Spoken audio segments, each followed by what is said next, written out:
Dixie chicken. It is Dixie chicken. Alright. I rolled the £5, but it's Dixie chicken. Dixie chicken. And the meals on the house. Yeah. Just say it from Dulicmer. That's brilliant. And there's a fire, so we need food. Okay, so it's Dixie chicken, engaged for 5. Yeah, we will probably, well tonight we'll do maximum 5-minute slots. I know it's normally 4, but you know we've got fewer tonight, so maximum 5-minute slot. Don't feel compelled to fill them, but please don't go over that because it's quite generous. It gives you enough time to read your work. All right, I'll run through the running order for the first part of the evening. I didn't introduce myself or Andy because we do know, and Amanda because we do know everybody, and you all know us. So the first part will be Mike Booth, Christine, David, Kevin, Ian, Chris, Andy N, Roy, and then myself. Oh, I've got Elena here, and then me. What about me? Oh, Penny, yes, sorry, no, I did put Elena. Yeah. Christine on first half. First half, Christine's on second, yeah? Okay. Alright, mate. Christine's on second, David, Kevin, and then Penny. Penny's on fifth. Okay. Alright, come over and I'll give you the list in a bit. Yeah. When the first reader's on. Yeah. Okay then, so to kick us off, yeah.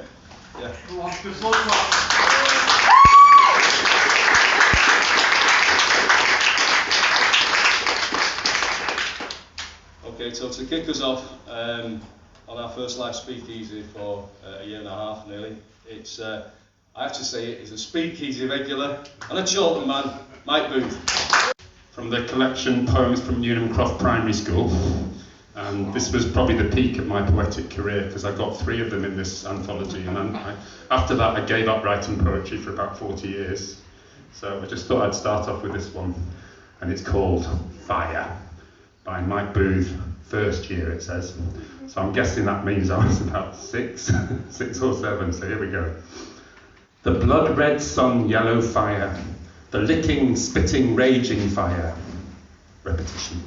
The person in there is helpless, terrified, weak, hoping the fireman or firewoman can get there. The hot, sizzling fire, the roaring, hailing fire. It's about a fire, in case you haven't worked out. She sees firemen gasping, stern, worried firemen. The burning, finding fire finds everything you possess. Chairs, tables, gold, silver, carpets, candles, random ideas out of a 7-year-old's mind, matches, coats, clothes.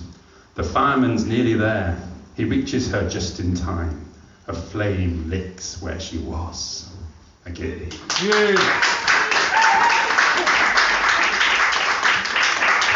Moving on about 45 years, this has come out this week, and there's a local artist called Amanda Beck McKinn, and she's produced this amazing book which is about life with COVID.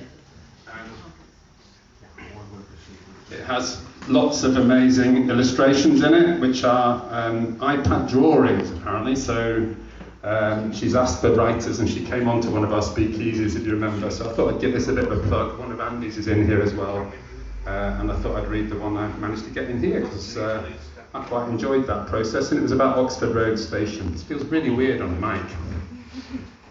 So that's the picture that she put on Facebook, and is her digitised art form, like a lesson. I need to pass around handouts now, don't I, really, in colour, so everyone can see it. I have read this before, though, so, and the last one's a new one. Platform 4. Saplings shiver on platform 4, once forests huddled jaw to jaw. We can't backtrack. Still don't know what's down the line or when a change is due, so we wait and check our phones, as we have so much of late. Spring sprang the lock and we stopped time, and few trains come now. The clock stopped at 7 minutes past 9, the day the point switched from slow to fast. An icy blast of fear blew down the line, and only hearts and minds stayed open. Bars, clubs and towns were shut, and shops, as infection spread, a sinking sense in our gut, a drop, the platform edge so close, like an abyss, Who would have thought it would have come to this? Like signals, fingers crossed, many saved and some lost.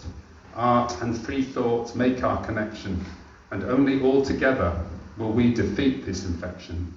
Our human spirit this dark day defies. Just open up and be together. That is all I ask. One day the world will bud, smiles replace sighs, laughter lines will flood as we discard the mask. Thank you.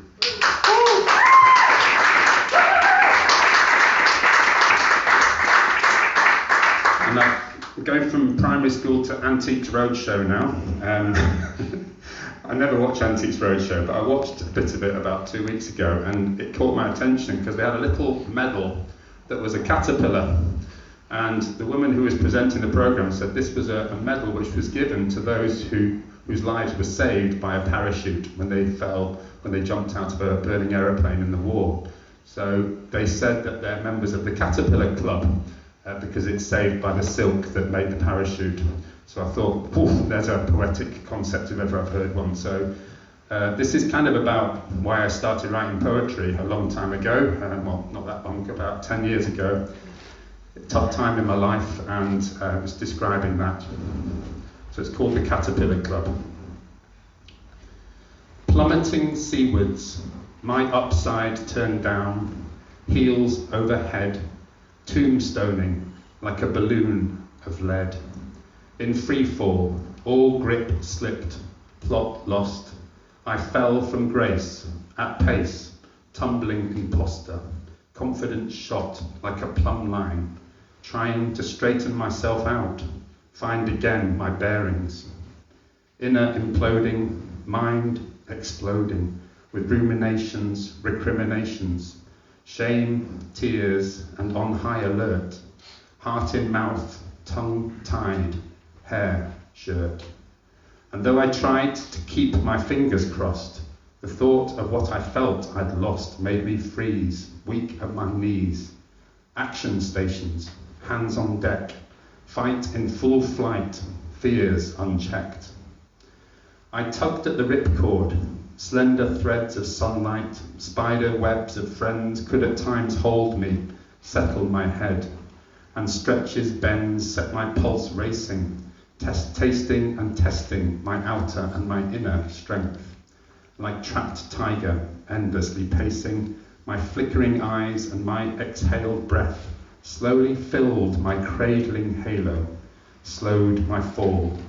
The turbulence fading, I was held aloft to float and drift, sift my mind of chaff and wheat, learn to laugh, to soften, not flounder or thrash, but feel held. Often one simple golden line kept me trying.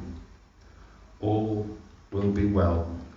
As I fell on, crying, until my feet hit ground, the mushroom of purest milk falls around. I found myself reborn, saved by silk. Thank you.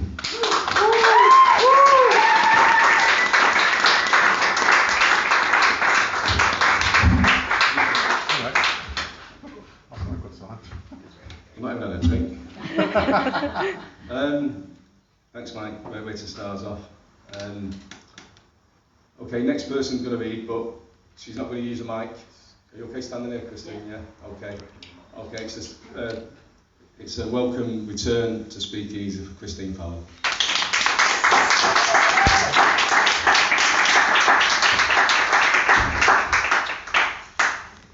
Well, I thought tonight I'll start off with the dark and work my way up to the light, because I think it's a bit depressing if everything's very, very dark. The first one I've got is one about death, so it's dark and really dark. It's only a very short one, and it's called Out of Sight. No grave for you. Your ashes blow in the wind. Your graveyard, the world. No boundaries bind you. Death, an exclamation in which I cannot join you. Long eyes cannot see you, nor eager ears hear your words. My fingers cold without your touch. You're warm, lost to me now.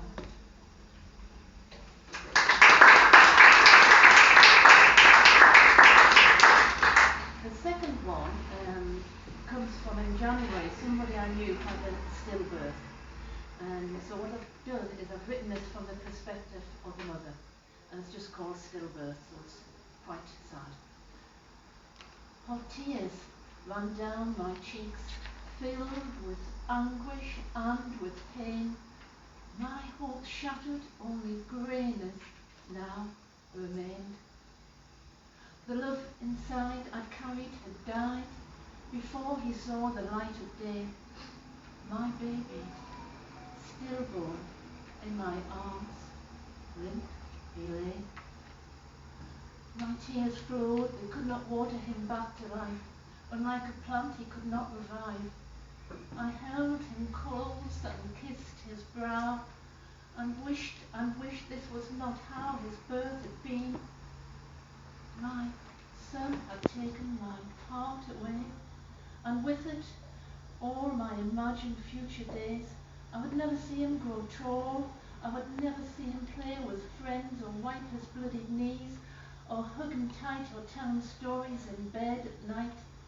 I'd never see him go to school, play football, swim or ride a bike. All I would have could be packed in a box, a name band, a booty, and one photograph.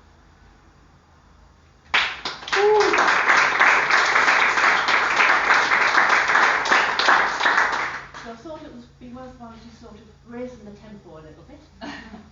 So this one, the women in the audience might recognise, and it's called manspreading. Oh dear. Oh dear. Manspreading. It's when people sit like this on it.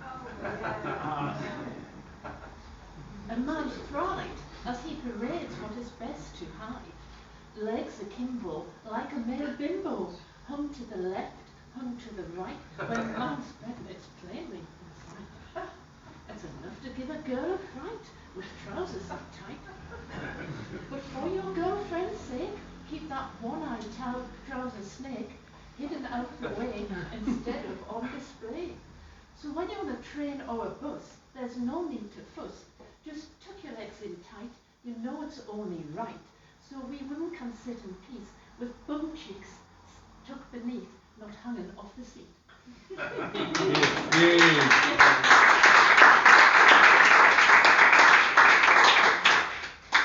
And I'll leave that one to last.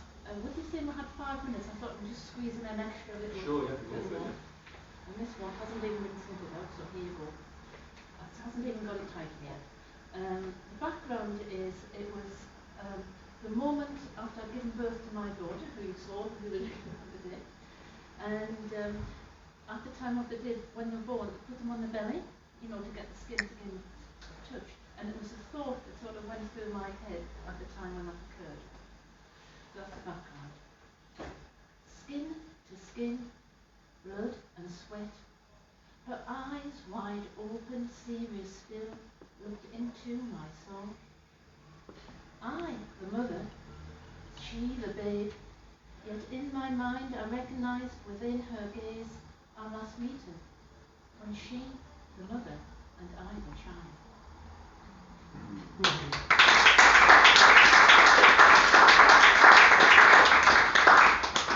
It's really this sense of feeling that we'd lived before and the roles had been reversed. It was really quite noteworthy. And this last one was described when I've been doing a poetry class because it gives really good sort of ideas for doing poems and triggers. This one was about from a poem by someone about things that won't return, and I called it What Does Not Return, and it was described by someone who heard it as uplifting, so we'll see if you find it the same way. What does not return? Past pain, liberation is at hand, balance regained, life begins, sunshine brightens cloudless skies. My heart sings its song of joy, feet dancing through brilliant hours. I thrill to life and what it brings. A poet's words, sounding out on page, voice rings loud and strong, each syllable swelling, flooding the ears. Life's rhythms in thrumming waves, spinning, spinning, spinning. Thank you.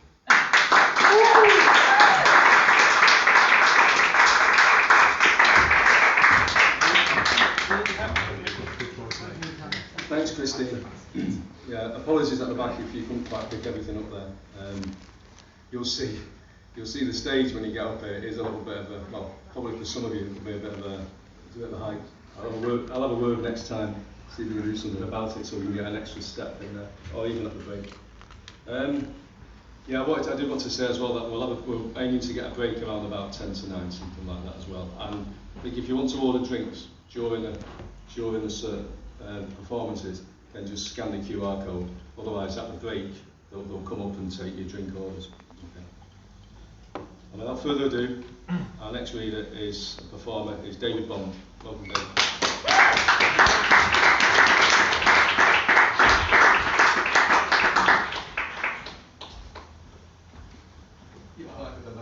Is that right? Yeah. Didn't know what to do. Just checking the bike's not been nicked. It's fine. It's fine. Is that your first poem, is it? Can it be? Yeah. It's Chorlton, even mine. The worst place. So yeah, great to be here, and thanks for organising. It's good to see people in person. First one, poem I don't think I've read before. It's a bit dark, but I'm fine. Don't worry. Cold, biting, hard, incessant dog. Spine spasm, shivers, shocks. Power through, must power through. Mind dragging, unwilling body. I reach the platform, eerily still. Nothing here, I see nothing. My breath flowing gently, chest rising and falling. The colour monochrome, greens and browns muted. Tracks wind away, glinting in the moonlight. Ah, here it comes. The moment, the big moment, clackety-clack, clackety-clack. In the distance, it's closing in. Ah, yes, the bright white light. Rushing ever forward, no going back now, nothing can stop this. Heart in mouth, faster, closer, the horn, warning, the time, it's coming. And then, the moment itself. Waking here, feeling strange, what happened?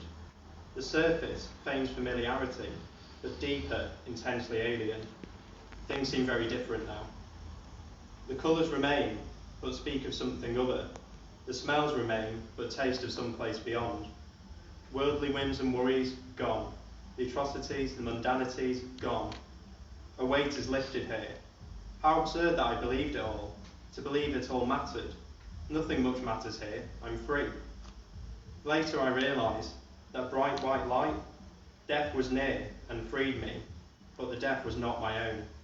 Someone else, unseen until too late, leaping into the arms of death, the destroyer of earthly pleasures. It was they, not me, who gambled it all to see the other side, and I thank them for it. I'm not dead, but born again, humbled by death and shocked into life. Thanks.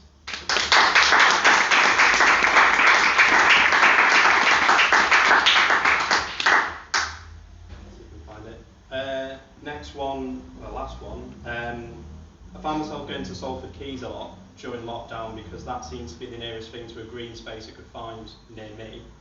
And it's not green, I know. Just bear with me. It had some nice water in it at times.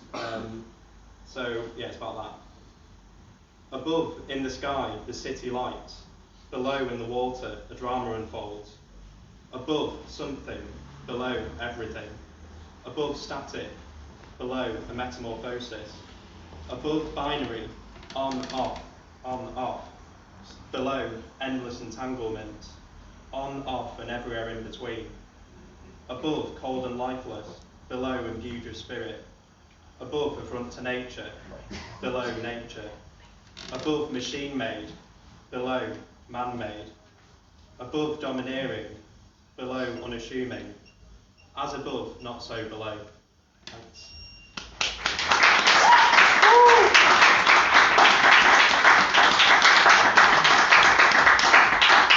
I think that's it.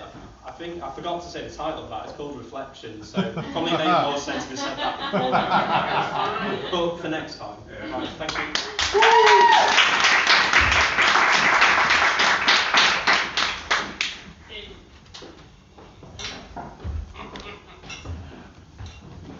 Thanks for that, David.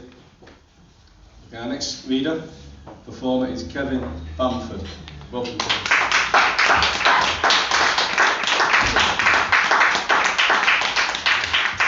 Do it down here. Yeah, you do it down there. Yeah. You'll have to struggle a bit getting up on the stage. I broke a bone in my foot 3 weeks ago. You made me wear this. Ouch. And it's the design of the boot is pathetic because it's okay if you're walking along, but you stand still, it tends to throw you forward or backward. So if I stagger forward, I'm not having a heart attack, it's the boot.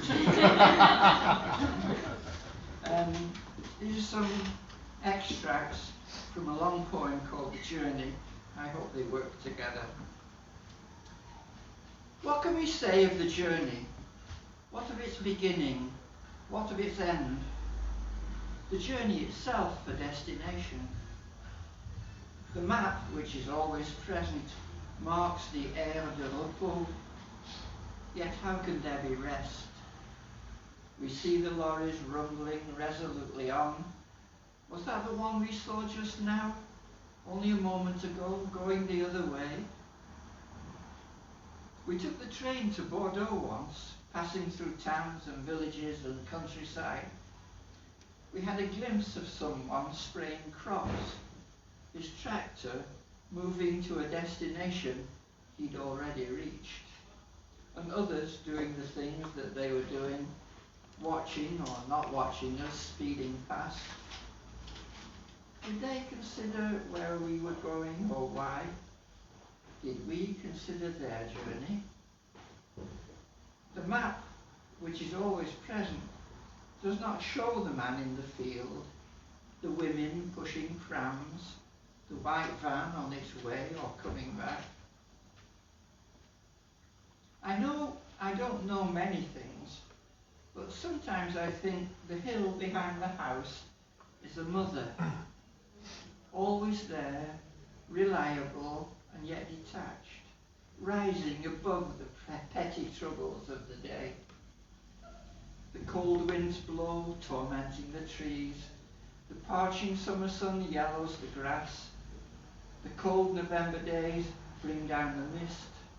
And she is there, reliable, keeping an eye on things. I climbed the hill one day with no particular goal in mind.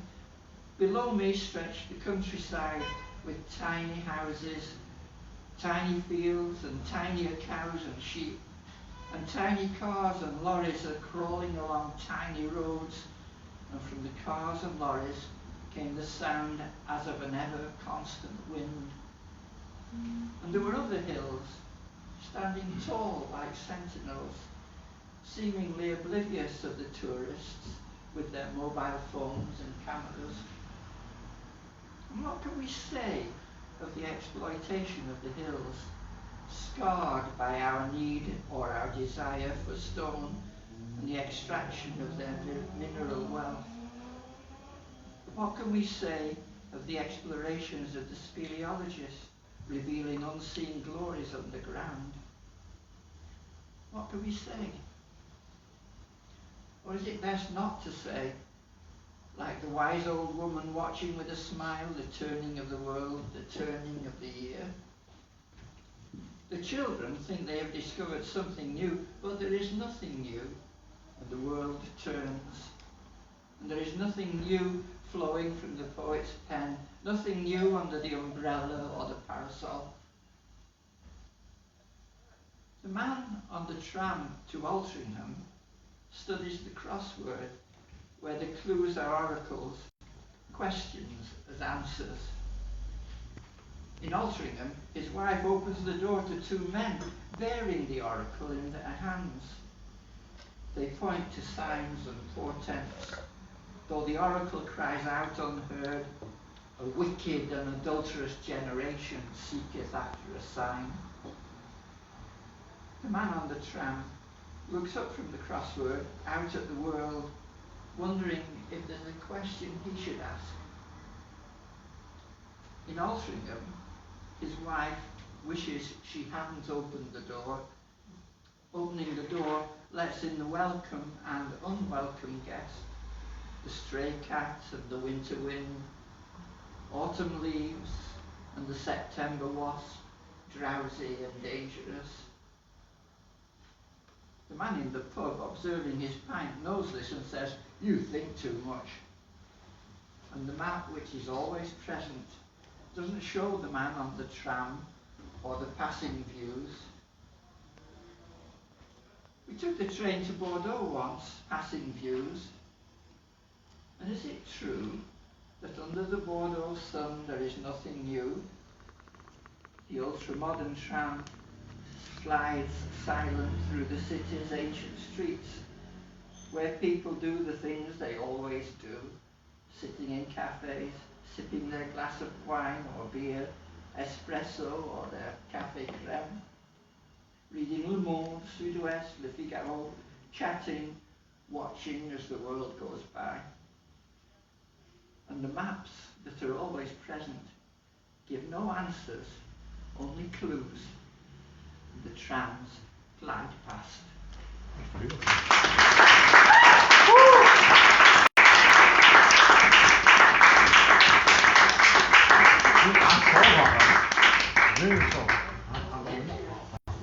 Thanks, Kevin.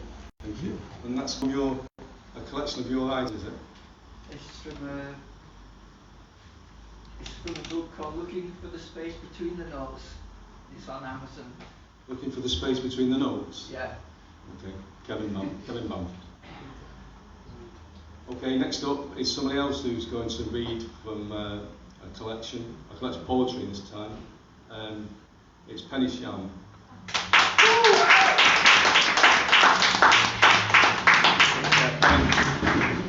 You stand there. No, I want to have a go at that. All right. You might have to hold my hand. Oh, aye. There's something you do not say in there. No, you definitely have to hold it and get it down. Okay, so is this too high? Yeah, knock the mic down a bit, Steve. Come on, Rooney. There you go. Hello.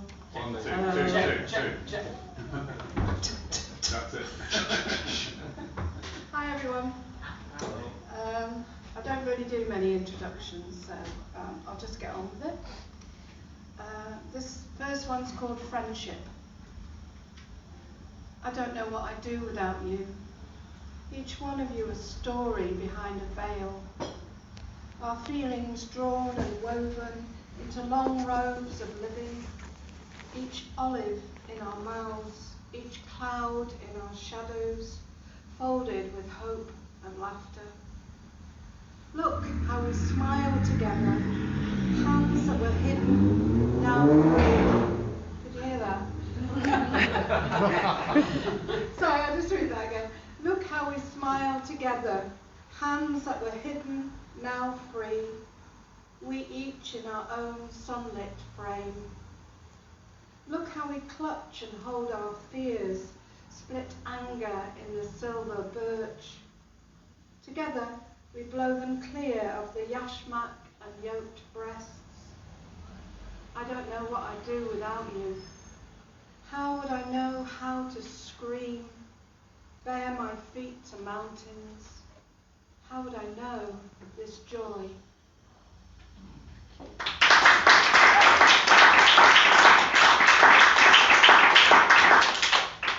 God, clapping. Doesn't it sound great? It does, doesn't it? I don't know about you, but I'm sweating like anything. It's really hot. Is it? No, I was just thinking my age. Okay. So, my mum and dad lived in a place just outside Oxford called Whighton. and there's these fantastic woods on the hill there, and they do a lot of research and stuff in the woods, but this is about a dream. In Whiteham Woods. I dream of Mum holding my hand as if I'd shrunk my years backwards.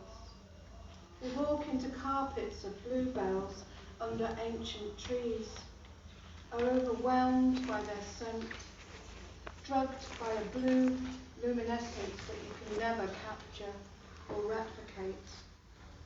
This is a moment-to-moment hit. We stand quite still, wait for a sprite or a unicorn to tell us this is heaven. But only the oak and beech sing in the breeze. Only the vixen barks near the woodcutter's house. We know Dad's at the bottom of his garden, stoking his bonfire of dead life. I'm jealous. Has he seen the kingfisher's flight many times on the sea court? I've only caught it once in 30 years. I dream we're all together again, drinking Moët Chandon in the garden under the old apple trees. I remember how long and silent days were before the ring road, and how we found clay pipes and Roman coins when we turned over the earth. How badgers and monkjack deer visit when we were asleep in a woodland of dreams.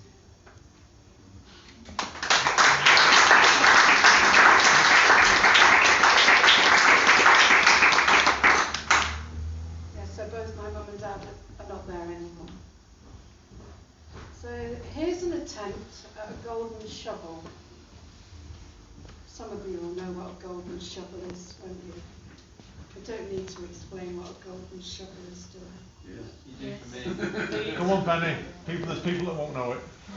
Well, I think you write a poem, but at the end of each line, you pick a line or some words out of another poem, famous poem, or not so famous poem. So here's a quiz. You can try and guess what this poem is. The famous poem. It's easy, honestly. It's called The Wilderness Days. This is about a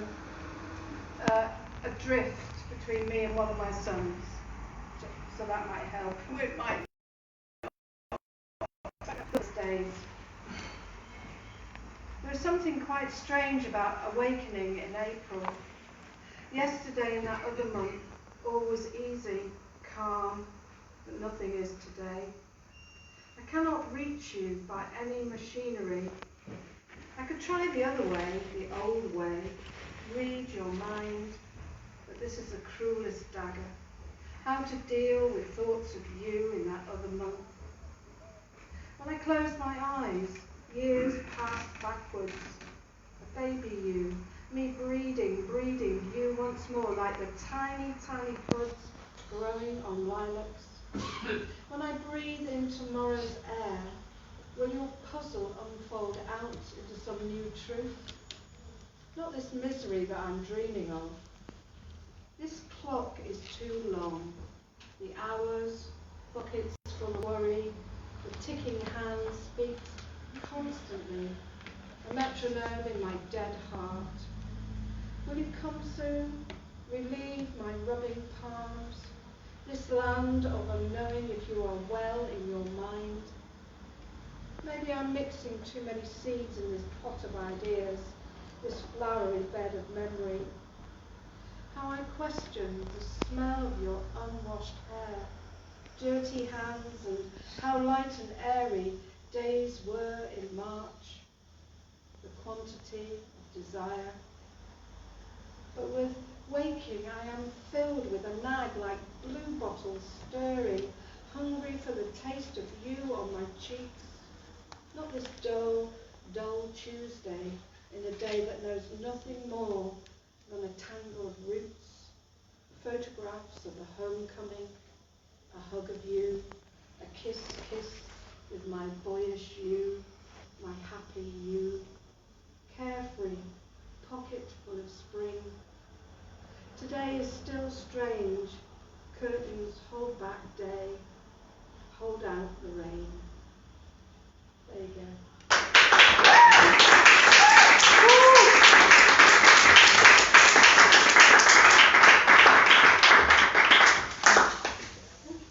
Did you get the poem? April is the coolest month. Yeah. I can't remember the title. Wasteland. Wasteland.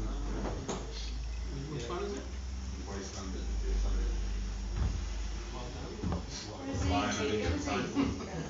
Reggie, you got better than Mike's encyclopedia of poetry. No, really not. Should do. I wouldn't have got it. Thanks, Penny. Our next reader is actually, unlike the first 4 or 5 readers we've had, it's done speakeasy by Zoom, but not live. That's right, isn't it? Okay, so our next reader, writer, is going to read from a book as well. It's a book that's just been published by Retreat West, and he came second. It's a prestigious competition, and Ian came second in a competition. And perhaps he'll talk a little bit about the form. He did it in something called Novelette and Flash, and then Ian will read us a story or two from his prize-winning story. Cheers.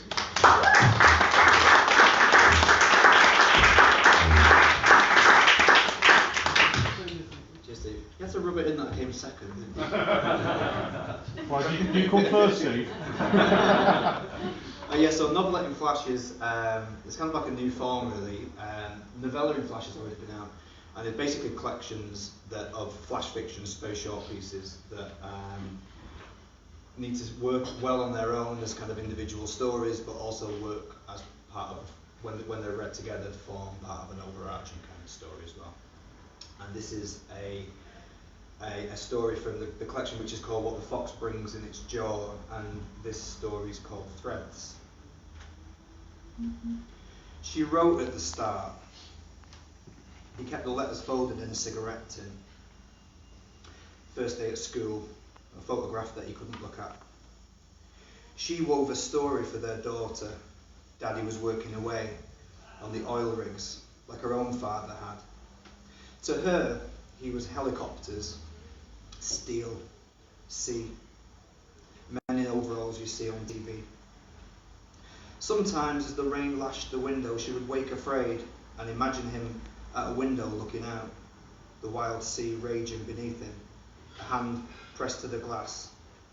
And she would lift her own hand to her bedroom window and watch the heavy drops on the other side, feel for them through the glass. It had started, as always, with little things: shoplifting, toiletries to sell in the pub, tools from a hardware shop, a gold chain once.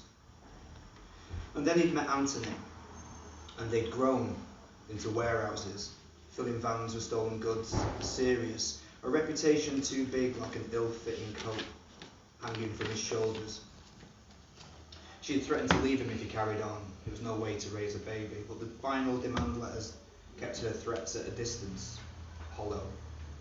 Every job was the last job. He was looking for work, was taken on as an apprentice roofer at one point, but was let go. Reputations. He hawked building sites, shadow-eyed. A week here, a few days there, but nothing solid, dependable.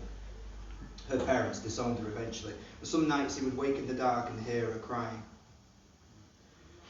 The last job was a warehouse on the industrial estate. Too close to home, he'd said, but Anthony had talked him into it. Not on your own doorstep, his dad had said. But it wasn't as if they were doing houses. It had been straightforward enough, a tip-off from a security guard they knew and the gap between the shifts, but the second guard had come on early and disturbed them. He said in court he didn't know about the knife, but that was only half true. Anthony had pulled it out in a panic and had pushed the guard against the wall with the sirens going, the dog barking and suddenly tugging at him, making him wild, himself shouting, running, a rabbit in the headlights. The guard appeared in court. A ruined man bared his scarred for the jury like a freak show. Gasps. The judge catching his eye. Once she drew him, a small figure, scrawled onto paper and cut out. She sellotaped a thread of cotton to him, and opened the window into the wild night. She let him go like a kite, held the cotton tight.